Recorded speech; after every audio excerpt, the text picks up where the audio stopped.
High, আমি রক্তিম। আজকে গত ১ মাস ধরে আমার কেনা বইয়ের যে সংগ্রহ সেটা আপনাদের দেখাবো। তো চলুন ভিডিও শুরু করা যাক। প্রথমে আমি দেখাবো হচ্ছে জীবনীমূলক উপন্যাস যেগুলো আমি সংগ্রহ করেছি সেগুলো। এই ভিডিওর কিছু বইয়ের ইন্ডিভিজুয়ালি রিভিউ হয়তো আপনারা দেখে ফেলেছেন। কিন্তু সংগ্রহ হিসাবে একবারে দেখানো হয়নি, তাই আজকে দেখিয়ে দিচ্ছি। তো প্রথম যে জীবনীমূলক উপন্যাসটা দেখাবো সেটা হচ্ছে অমৃতপান্থ, চঞ্চল কুমার ঘোষ। বই যদি কভারের নিচের দিকে দেখেন, মানে নামের নিচের দিকে দেখেন, তাহলে দেখবেন ভারত পথিক হিউয়েন সাং এর কাহিনী এই কথাটা লেখা আছে। সুতরাং এর থেকে বোঝা যাচ্ছে উপন্যাসটা কি নিয়ে।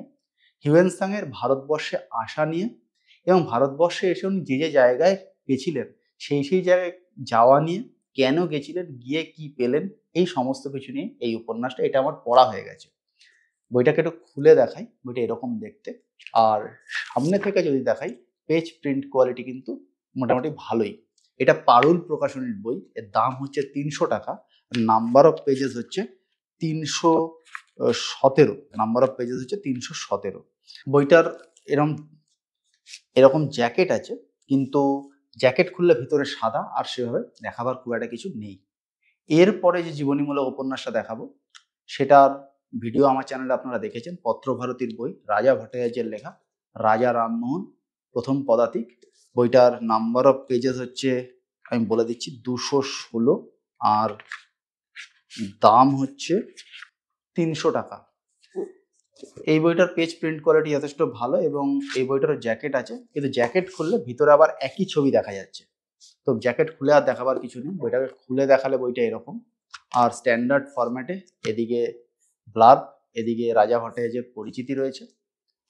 এবং এই বইটার যেটা সুবিধা সেটা হচ্ছে যে এই বইটায় মানুষ হিসাবে রামমোহনকে তুলে ধরা হয়েছে, তার জন্ম থেকে একদম জীবনের শেষ অবধি, এবং তিনি যে কমফর্ট জোনকে ভাঙতে ভাঙতে গেছিলেন, ইংরেজি শেখা থেকে শুরু করে সতীদাহ প্রথা, এই সমস্ত কিছুর এগেনস্টে সারা জীবন যে লড়াইটা করেছেন, সেটাই এই বইটার মূল জায়গা। এটা ভালো বই, আমি ইন্ডিভিজুয়াল রিভিউতেও বলেছি। এরপরে আমি যে বইগুলো দেখাবো সেগুলো কিছুটা থ্রিলার বা গোয়েন্দা ওই ধাঁচের। তো প্রথম যে বইটা দেখাবো সেটা হচ্ছে সপিজেন বাংলার বই, শয়তানের মা। এই বইটার নাম্বার অফ পেজেস হচ্ছে ২৮৬, কৌশিক দাসের লেখা, আর এর মূল্য হচ্ছে ৩০০ টাকা এমআরপি। আর এর পেজ প্রিন্ট কোয়ালিটি নিয়ে একটু আলাদা করে বলি, তুলনায় অনেকটাই ভালো, মানে বেশ মোটা, এবং এই জন্যই ২৮৬ পেজের বইকে ৩১০ বা ১৫ পেজের বই বলে মনে হচ্ছে। খুলে দেখায় বইটা এরকম দেখতে। এটাও জ্যাকেট আছে, কিন্তু জ্যাকেট খুললে কালো, আর সেভাবে দেখাবার কিছু নেই। এই বইটার ইন্ডিভিজুয়াল রিভিউ আমি করে দিয়েছি এবং সেখানে আমি বলেছি এটা একটা স্পোর্টস থ্রিলার। ভারতবর্ষের ক্রিকেটে যে বেটিং ইস্যু হয়েছিল, যার পরে ইন্ডিয়ান ক্রিকেটে যে ফ্যাব ৫ ইন্ডিয়ান ক্রিকেটটাকে রেস্কিউ করে নিয়ে আসে, ক্রিকেটে মানুষের বিশ্বাস নিয়ে আসে, যদিও আমি মনে করি ফ্যাব ৬ বলা উচিত, সেহবাগকে ইনক্লুড করা উচিত। এনিওয়ে, তো এই পুরো বিষয়টার উপর বেস করে একটা স্পোর্টস থ্রিলার এটা। এটা বেশ ভালো বই এবং ইতিমধ্যে এটা বেশ পপুলারও বটে। এর পরের পার্টও আছে, যদিও সেটা আমার পড়া হয়নি। এর পরের বইটা হচ্ছে ডেজের কাঁটা সিরিজের পার্ট ২, নারায়ণ সান্যাল। কাঁটা সিরিজের বইগুলো একই কভার। এই কভার দেখাবারও খুব একটা কিছু নেই। ওই ১ থেকে ৬ অব্দি একই কভার, ভিতরটাও ওই ডিসেন্ট কোয়ালিটি পেজ। এখানে ৩টে গল্প রয়েছে নারায়ণ সান্যালের, এবং এর ৬টা টোটাল বই আছে। আমার প্ল্যান আছে কোনো এক সময় ১ বছর বা ১.৫ বছরে ৬টা বই শেষ করে বেস্ট অফ কাঁটা সিরিজ বলে একটা ভিডিও বানানোর।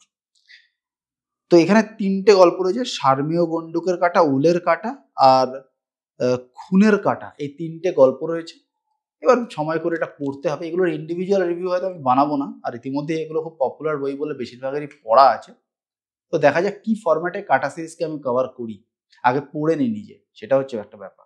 এরপর হচ্ছে মহাভারতের বই। মহাভারতের বই মাঝখানে অনেকদিন পড়া বন্ধ থাকলেও আবার শুরু করেছি, ২-১টা পড়েছি, ভালো লাগেনি, কিন্তু এটা ভালো লাগছে। এটা খুব পপুলার বই। এটা হচ্ছে গজেন্দ্র কুমার মিত্রের পাঞ্চজন্য।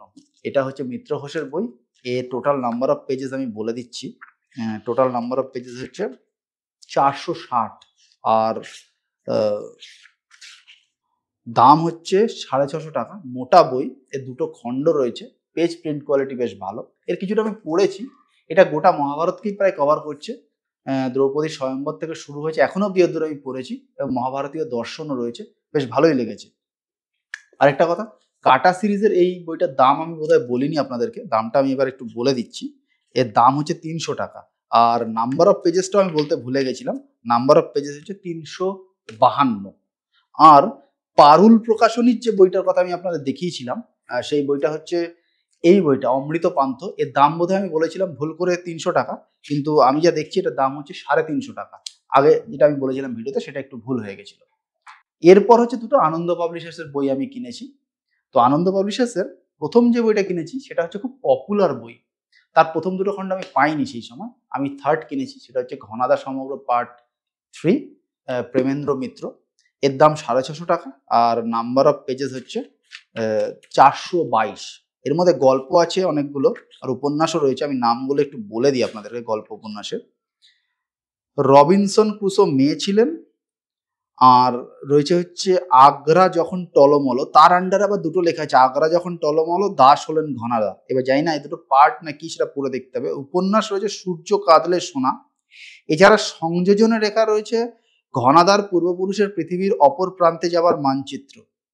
এবার এটা পুরোটা পড়েই বুঝতে হবে এটা ফরম্যাট কি রয়েছে, কোনটা উপন্যাস কোনটা গল্প, অনেক কিছু রয়েছে এর সূচিপত্রে লেখা, সেগুলো দেখতে হবে আস্তে আস্তে। এরপরের বইটা হচ্ছে এমন একজন লেখিকা যার বই কেনার আমার অনেক দিন ধরে ইচ্ছা ছিল। সেদিন আমি কিনতে চেয়েছিলাম অনেকগুলো, কিন্তু ছিল একটাই, সেটা হচ্ছে চাকা ঘোরার আগে, মৈত্রেয়ী রয় মল্লিক। এটা আনন্দ পাবলিশার্সের বই। টোটাল নাম্বার অফ পেজেস হচ্ছে আমি বলে দিচ্ছি 314। আর দাম আমি দেখে বলছি, দামটা আনন্দ পাবলিশার্সে কোথায় যে লেখা থাকে সেটা হচ্ছে কি একটা খুব বড়সড় সমস্যা। দাম হচ্ছে 500 টাকা। আনন্দ পাবলিশার্সের বইয়ের দাম কখন কোথায় লেখা থাকে ঠিক নেই, একবার পিছনে কখনো সামনে কখনো সামনের ভিতরে, কোনো ঠিক ঠিকানা নেই। 500 টাকা এটার দাম রয়েছে। এটা হচ্ছে ভারতবর্ষের শিল্প বিপ্লব নিয়ে, ভারতবর্ষের ইন্ডাস্ট্রিয়াল রেভলিউশন, ইস্পাত কারখানা তৈরি হওয়া এবং তার সঙ্গে যুক্ত মানুষদের নিয়ে জামশেদজি টাটা, প্রমথনাথ বোসের কিছুটা আমি পড়ে ফেলেছি, ভালো লাগছে। ঠিক আছে, তো এই হচ্ছে এর ওভারঅল রিভিউ আমি করবো এই বইগুলো। গজেন্দ্র কুমার মিত্র বইটা করবো কিনা আমি বুঝতে পারছি না, তার কারণ হচ্ছে ওটা অনেকেরই পড়া, ওটা যদি রিভিউ লাগে আপনারা আমায় বলবেন। যদি 10টা বা তার বেশি কমেন্ট আসে যে হ্যাঁ পাঞ্চের জন্য রিভিউ চাই, তবে আমি পাঞ্চের জন্য রিভিউ করবো, আদারওয়াইজ ওটা করবো না, কারণ ওটা খুব পপুলার বই। তো এই হচ্ছে মোটামুটি বই সংগ্রহের ভিডিও আপনাদের দেখালাম। তো আমার এই ভিডিও ভালো লাগলে অবশ্যই একটা থামস আপ দিয়ে দেবেন, আর চ্যানেল ভালো লাগলে সাবস্ক্রাইব করে নেবেন। আমি একটা ফেসবুক গ্রুপ খুলেছি, আমরা কয়েকজন আছি, আমি আছি, আয়ুষ্মান আছে। তো কলকাতা থ্রিলার ক্লাব, ওখানে থ্রিলার নিয়ে আমরা কথা বলি, চাইলে আপনারা সেই ফেসবুক গ্রুপটা জয়েন করতে পারেন। আমি আমার এই ভিডিও ডেসক্রিপশনে ফার্স্ট লাইনে তার লিঙ্ক দিয়ে দেবো। চলুন ভালো থাকবেন, দেখা হবে পরের ভিডিওতে, টাটা।